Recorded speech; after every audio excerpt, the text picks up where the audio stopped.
কেন আসছি এইভাবে তো আসলে ভাবা যায় না।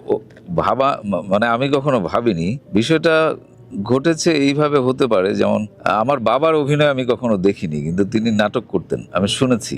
এবং এইটা একটা বিষয় হতে পারে। আর আমার মায়ের দিকটা, আমার মামাদের যে পরিবার, এরা খুব কালচারাল, ধুলা এবং সংস্কৃতি চর্চা এর মধ্যে ছিল।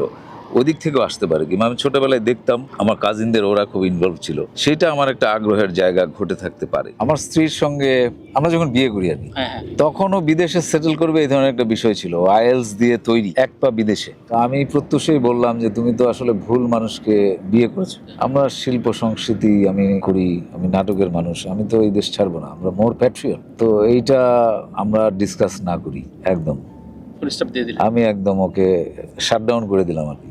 এটা আমাদের কোনো টপিক না। এটা বিয়ের পরপরই। বিয়ের পরপরই সেই আমি যখন বেসিক্যালি আমার বাচ্চারা আসলো, ওদের দুইটা বাচ্চা, ওদের জন্মের পরে যখন স্কুল শুরু করলো, আর বাই দিস টাইম আমরা বিদেশে ঘুরতে যাই কিংবা আমিও অনেক জায়গায় শো করতে যাই, একটা জিনিস তো হতেই যে মিলাতাম দেশটাকে। সবার হ্যাঁ, সো মানে মনে হতো যে আমাদের তো এইভাবে বসবাস করার কথা না, মানে মানবাধিকার নিয়ে আমাদের দেশে আমরা কে বসবাস করতে পারছি বা পারি, ওইটা আমাকে খুবই করতো। আরেকটা হতো ইনসিকিউরিটি, আমার জন্য না, আমার স্ত্রীর জন্য না, বাচ্চাদের জন্য।